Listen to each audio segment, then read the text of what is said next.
Alliance Life. Self-Management Network Scotland. Playlist for Life, Music and Dementia Charity. Rebecca Kennedy, Head of Communities. I'm Head of Communities at Playlist for Life, and we are a music and dementia charity. We're based in Glasgow, but we cover the whole of the UK, and we've been running for just over 10 years. Today I'm just going to briefly give a bit of detail about who we are, what we do, why we focus on personally meaningful music, and some of our self-management resources that are available for people to use. So we really come from the lived experience of dementia, the family experience. We were founded by writer and broadcaster Sally Magnuson after her own experience of caring for her mother, Mamie, who lived with dementia, and seeing the really powerful effect that personally meaningful music had on her. And when we say personally meaningful music, what we mean is the music that gives you that flashback feeling. So the tunes that when they come on, they instantly transport you back to a particular time of your life or remind you of a person that's important to you or a place that's been important to you. And they give you that nice, warm, fuzzy feeling of familiarity and something that's integral to who you are. And that's a nice feeling for us to have. But for people living with dementia, that sense of self and feeling of familiarity can be a lifeline. A playlist for life essentially is a self-management tool that can help people to improve well-being and to manage symptoms of dementia. And with that in mind, our vision as an organisation is really simple. We want everyone living with dementia in the UK to have access to a unique personalised playlist, and for everyone who loves them, who cares for them, who supports them in their life to know how to use that playlist. Often things, and I'll be preaching to the choir here, I think often sort of creative endeavours and things like music are seen as a nice thing, a bit of an add-on. But actually, personally meaningful music is a strong therapeutic tool. There are over 20 years worth of scientific evidence to support why personalised music can improve well-being. I'm not going to go in depth into the sciences, I only have 10 minutes, but these are just some of the kind of real life applications of how music can help people living with dementia. So it can increase communication and connection, it can increase motivation and engagement, whether that's with the people around you or with day-to-day activities that you're doing. It can decrease anxiety, distress, agitation, and in turn, this can help decrease things like falls and injuries because people are less stressed. They're maybe less likely to be up and about walking with purpose and getting themselves into dangerous situations. It can elevate mood, and this is probably one that most of us will have experienced, that music can lift your mood or it can help calm you down during a time of anxiety. And the beauty about the music is that you get these effects while the songs are playing, but actually for quite a long time after the music has stopped as well. It can also do things like improve nutritional intake. We've seen people manage to gain weight just through listening to a playlist around the time that they're eating. And we've also seen decreased pharmacological intervention, and that this is massive in terms of self-management, to be able to use a tool that avoids the need for pharmacological intervention. Most recently, an older adults community mental health team worked with people living in their own homes with dementia and saw an 80% reduction in the use of as needed medication that they were using at a small group of people they were working with. And that project is only going to grow, so I'll hopefully have some updated stats on that. I'm focusing on the benefits for people living with dementia, but there are also a wide range of benefits for family carers, for professionals who are working with people in terms of reducing stress associated with caring, helping to connect with someone and boost conversation and things like that as well. So what we want to see is that playlists are made available at all points of the dementia care pathway, and that's way back, at the beginning with public awareness, even before people are worried about their memory or even thinking about a dementia diagnosis, that people know that music is something that can help. But then make sure that that tool is available to people to use all the way through their dementia journey, all the way through to end of life. And the way that we do that is we work across lots of different strands to make sure that no one is falling through the cracks, that Playlist for Life, the knowledge is available to everyone, because in theory it's quite a simple thing. Think of the music that's been important to you in your life and use it to improve your well-being. But often people just need to know that it works. So our main goal is to get the word out there. So we work with a network of over 2,500 help points across the UK, who we give free resources and support to share our message, and they can be based really anywhere in the community that a person with dementia might go, from libraries to carers groups to dementia cafes. We've worked with the police, we've worked with pubs, hairdressers, you name it, we've provided resources to them.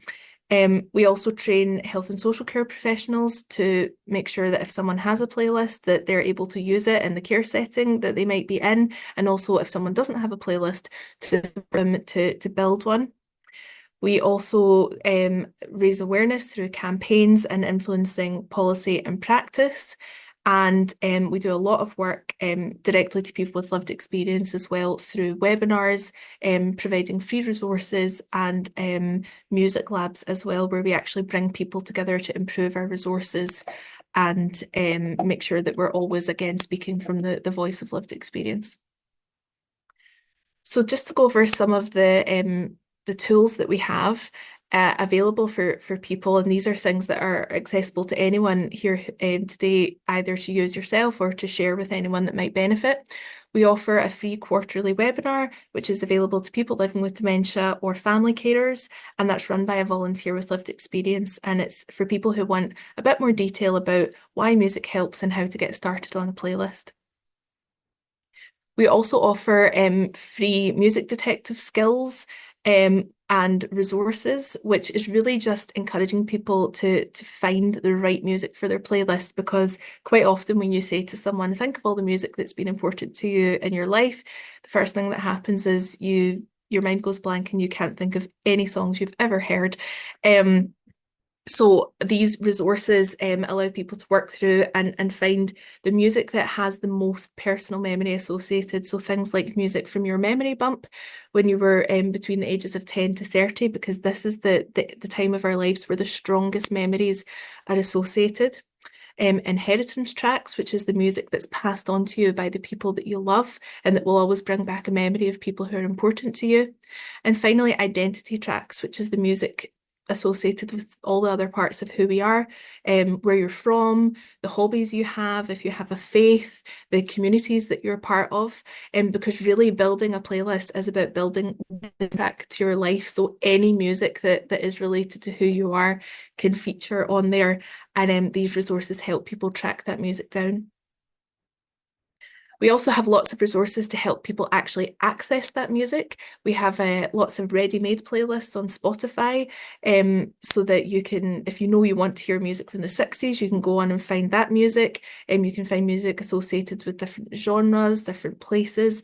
And what this is really useful for is if someone's working with someone with dementia to build a playlist and you're not really sure, you don't have a lot of knowledge about the kind of music that's been in their life, you can use these to give you some sense of the type of music that might be important to the person, actually be able to play it to them. And then we have our automatic playlist maker as well, which again is a tool designed just to make it as easy as possible for people. You can put in your year of birth, you can put in that you love jazz music, you can put in that you're from Glasgow, and it'll throw up ideas of music that might be on your playlist, and then actually send you that list on Spotify so that you can listen to it immediately as well. And finally, we have our music lab resources that are built and designed by people with lived experience.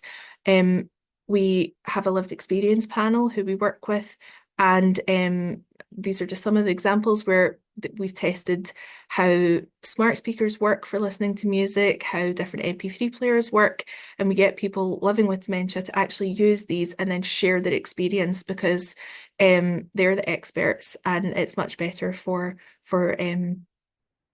there to be a peer support element to our resources. So we've got a whole host of resources like that as well.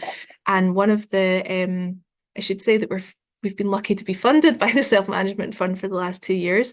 And one of the resources that we're just kind of finishing off at the moment from our experience panel is a kind of next step resource on if you've got all the right music on your playlist, how can you then put that into your personalised care plan? How can you make sure that the people in your life, as you move forward on your dementia journey, are actually using that to the best effect? So a bit of a step on in terms of a self-management tool.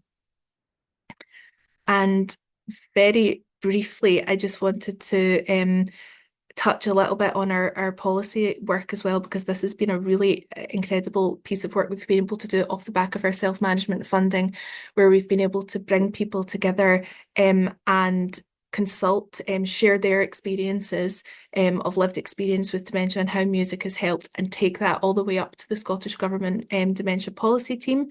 And from that work and from those voices of lived experience, we were able to get Playlist for Life recognised within the new Scottish Dementia Strategy, which is a huge step forward in terms of it being recognised as a therapeutic tool that can help people, and not just a nice thing, not just an add-on. And a nice story, I guess, of that full circle moment of people from our lived experience panel getting their voice heard all the way up to the Scottish Government level is this gentleman here, Willie. He used music. He lives with dementia, and his dementia affected his ability to draw and paint, which is something that's always been very important to him. And he listened to music from the 60s, because he was a 60s kid. So the Rolling Stones blasted Sympathy for the Devil really, really loud for a few weeks, and found that his ability and his willing to draw actually came back. And he was able to start painting again while listening to the music. And now he's actually at a stage where he doesn't even need to listen to the music. He's just quite happy to pick up a paintbrush and paint.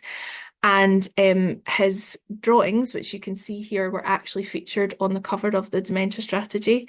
So for us, that was just a lovely full circle moment of the lived experience and how music can be used as a self-management tool to help people do the things they love, coming all the way up to that policy level, and getting it taken more seriously across Scotland, and hopefully helping more people. Thank you so much.